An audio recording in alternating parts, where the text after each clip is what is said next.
Fala pessoal, quer aprender a ganhar dinheiro no YouTube sem ter que aparecer? Esse cara tem o melhor curso da internet. Clique no link da descrição e confira. Aí no chat, fica à vontade também. Beleza? É isso. Pô, vocês já se conheciam, né? Já a gente fez uma live juntos. Pois é. E era muito engraçado porque, assim, quem me segue e quem segue a Bia, muitos são os mesmos.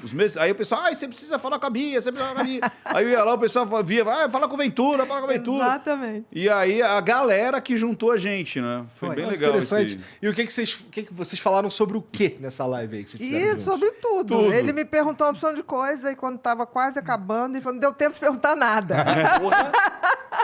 É verdade. Aí eu falei, então vamos marcar de novo. Mas tu é especialista em TDAH. Não, na realidade, eu sou especialista em TDAH porque eu sou TDAH. Meu primeiro livro foi sobre TDAH, que é o Mentes Inquietas. E aí, claro, né, quando você se autodescobre, começa a escrever sobre aquilo, você fica mais intimista naquilo, né? Então, assim, acabou que ficou como se fosse a Bia do TDAH. Mas eu gosto de gente, eu gosto da medicina do comportamento, eu gosto de qualquer coisa que me dê a sensação de que eu estou por dentro da cabeça de um ser humano. E aí a gente vai de A a Z. Né? Depois eu escrevi Mentes Perigosas e todo mundo achava que eu era fixada só em serial killers. Eu falei, não, gente, eu fiz o Mentes Perigosas justamente um manual de sobrevivência. Pô, tu fez o Mentes um monte de coisa. Muito. Né? Mentes ansiosas, mentes perigosas, mentes depressivas, mentes consumistas, que é para o pessoal de marketing, mentes perigosas nas escolas, que é o bullying. Fiz também Mentes Insaciáveis, sobre transtornos alimentares, Mentes e Manias, sobre toque. Né? Qual que te deu mais trabalho? Teve um que te deu mais trabalho? Com certeza, Mentes Perigosas. Com certeza. Por quê? Porque o tema é pesado? Porque o tema é pesado. E aí foi a primeira vez que eu não estava fazendo um livro para ajudar as pessoas que tinham aquele problema.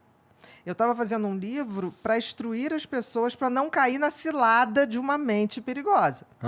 Então, inverte toda a situação. Porque o primeiro livro foi sobre TDAH. Aí você pensa, você tem 6% de pessoas que têm TDAH. Então, 94% não tem TDAH. Eu fazia para uma minoria que sofria em relação àquilo. Quando eu fiz Ansiosas, era uma média de 11% a 15%, dependendo, porque o transtorno de ansiedade você tem vários. Sim. Você tem desde o pânico, da fobia, então, vários. TAG, toque. Então, você abre um leque para as pessoas que sofriam. Então, eu sempre dediquei minha obra para instruir as pessoas que tinham alguma coisa e elas começarem a ter o poder do conhecimento e poder buscar uma ajuda com mais precisão. Porque eu senti o seguinte, as pessoas não sabiam o que tinham, iam para o médico, que geralmente falava mediquês, né? Que chegava lá, o que você tem? Não sei. Ué, mas ele te passou o remédio que você está tomando? Não sei. Eu falei, gente, mas não pode ser assim. Você tem que ir para um médico que ele fale uma linguagem que você possa escolher. Certo ou errado, a escolha é sempre do paciente. Mas, Bia, você sentiu que existia isso? Tipo assim, os psiquiatras, eles não tinham esse tato de não só diagnosticar e receitar, mas, tipo, conversar sobre o que o paciente... sentia muito. Como é que as pessoas te veem, Bia? Como é que os pares te veem? Porque isso não é, assim... Isso não é comum. Isso não é comum. O que você faz não é comum. Olha, no início, eu fui acusada, você está mastigando demais o conhecimento. Essa gente está chegando no consultório achando que sabe alguma coisa. Popularizando. Popularizando. Eu falei, mas esse é o objetivo. Então, não tem problema nenhum. Eu não escrevo para quem deve saber. Boa. Né? Se os meus colegas vão ler o livro e não sabem aquilo, tem alguma coisa errada. Então, eu não escrevo para eles. Eu escrevo para a população, que é geral mesmo. Uma das maiores... felicidades que eu tive foi quando eu mandei fazer a Avon fez uma versão Booklet, né, do Mentes Perigosas, e eu tirei o ganho, né, ficou para poder fazer num preço muito acessível, e a minha empregada chegou em casa falando assim, hoje eu vi 2 pessoas lendo o livro no trem. Cara, aquilo, eles assim, e lendo o livrinho aqui. Eu falei, agora eu estou chegando perto de onde eu queria. Entendi. Entendeu? Então, eu nunca escrevi para os colegas. Eu sempre escrevi para quem tem o problema e vai ter que revolucionar a sua vida. Perfeito. Você não pode ficar na mão de um médico. E teve essa retaliação, tipo, você está popularizando demais. Eu acho que teve sim, mas eu nunca liguei. Show. Porque, assim, eu sabia o que eu queria. E o que eu queria era dar esse conhecimento para a pessoa fazer suas escolhas. Eu nunca fiz nada diferente. Só mais uma pergunta sobre isso. Eu vi você falando que a Glória, ela te deu uma chamada de intimação? atenção, dizendo Foi. assim, pô, peraí, quantas pessoas... Ela olhou um lado mercadológico. Conta essa exatamente. parte. Não, ela fez uma coisa sensacional. Porque, assim, eu já tinha escrito naquela época o Mentes Inquietas, sobre TDAH, o Mentes e Manias, que era sobre toque, e o Mentes Ansiosas. Eu tinha escrito esses 3 livros. E aí ela falou assim, por que você não escreve sobre psicopatia? Eu falei, eu não vou escrever sobre psicopatia porque eu não vou escrever sobre o que não tem tratamento. Eu escrevo para quem sofre. Aí ela olhou para mim, Quantos por cento tem de TDAH? Eu falei, 6. Quantos por cento tem de ansiedade? 11 a 15, depende. Quantos por cento tem de toque? Eu falei, 4. Eu pensei que você fosse uma pessoa mais inteligente. Aí eu olhei assim, eu falei, não, entendi. Mas como eu tenho um respeito profundo pela Glória, que para mim é uma das pessoas mais inteligentes e sensíveis que eu conheço, aí eu falei, não entendi o que você falou. Ela falou assim, não, porque se você escreve para 4, para 6, para 11, e você, quantos por cento tem psicopatia? Eu falei, 4. Aí ela falou assim, você não vai escrever para 96% das pessoas que precisam saber É um disso. jeito de enxergar. Aí eu falei, combinado. Me matou. É. Eu não tenho como... Como é que eu vou reargumentar É um isso? bom argumento, de fato. Aí eu falei assim, eu vou escrever. Ela falou assim, então escreva. E assim que acabar, você me manda. Tá. E ela fez uma coisa generosíssima. Ela pegou os autos do caso da Dani e falou, é seu. Escreva o que você quiser, conforme você quiser. Porque tem um capítulo no Mentes Perigosas que eu falo Deus nas manchetes dos jornais. Então, eu pego sempre os casos que já foram julgados, para não ser processada. Ainda tem isso.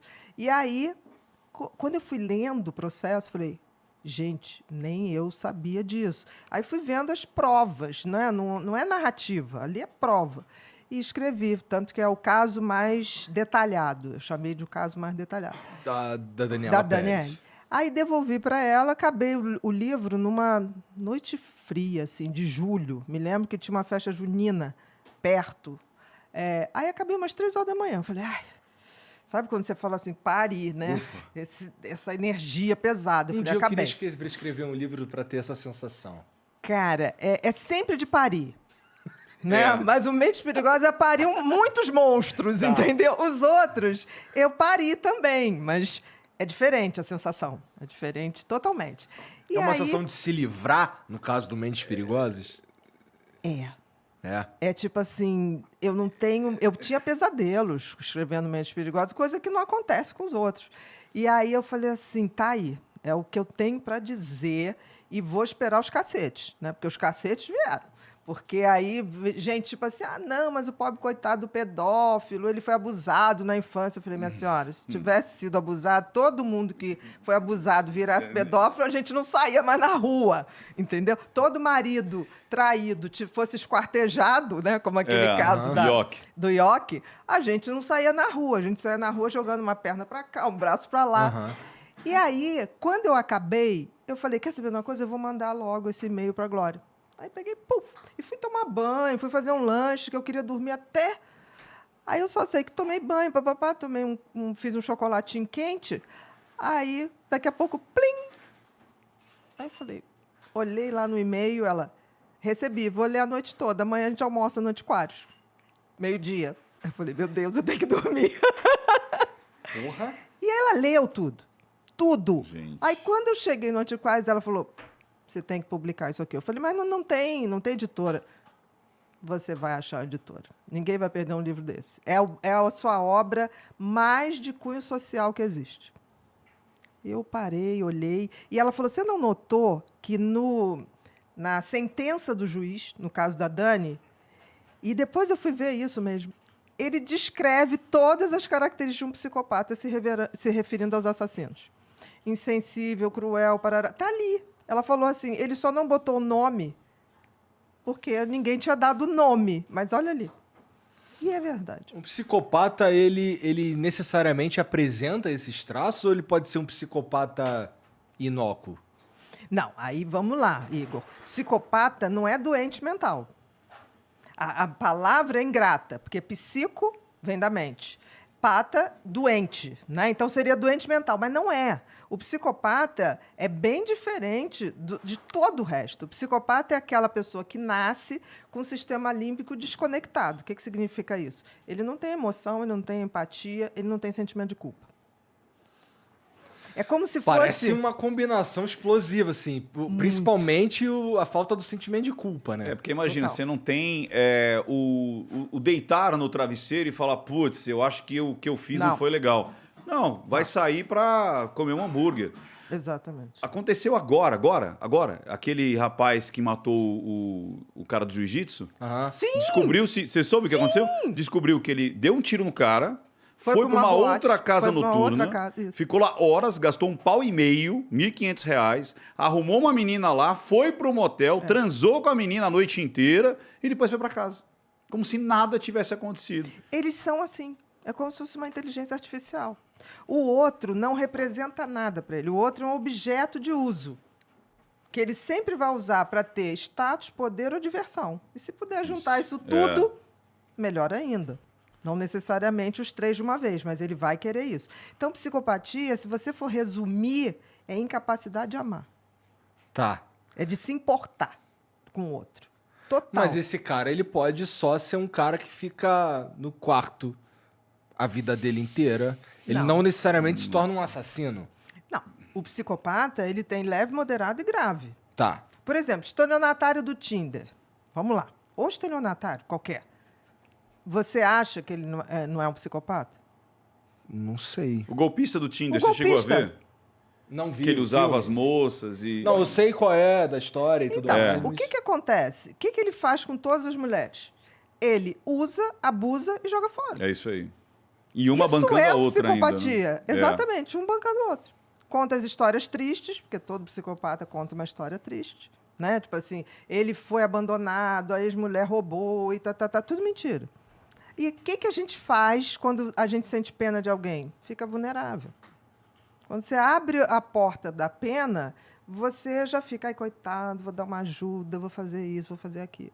Então, a pena que você tem com pessoas assim é como se fosse um cheque em branco. Nem cheque Pix, né? Assim, a falta de amor do psicopata, ela atinge a ele também? Tipo, ele não tem amor próprio, será? Não, ele tem muito amor próprio. É. Ele tem a sensação de que quem não é psicopata é um pessoal medíocre, burro e cheio de mimimi. Então, o psicopata, por exemplo, uma pessoa que chora, vê um filho nascer, ele acha, fala, que palhaçada. Porque ele não tem esse sentimento. Ele literalmente não tem. Tá. E não é assim, não tem por mãe, não tem por pai, não tem por filhos. Ele, em geral, monta uma família para ter um álibi social, para ele galgar estruturas sociais mais sofisticadas. Então, por exemplo, médicos, a gente sabe de médicos. Eu estou falando porque no meu livro eu fiz questão de botar, não é porque é médico que é bonzinho, não é porque é pastor que é bonzinho, não é porque nada. É juiz. É juiz. A gente tem psicopatia em todos os lugares. Em todos os lugares, em todas as profissões. o Porra, CEO, 4% é coisa pra caralho, Bia. Mas tu tá veja assustando bem, aí. 4% entre leves, moderados e graves. Grave, que aí a gente vai para aquele que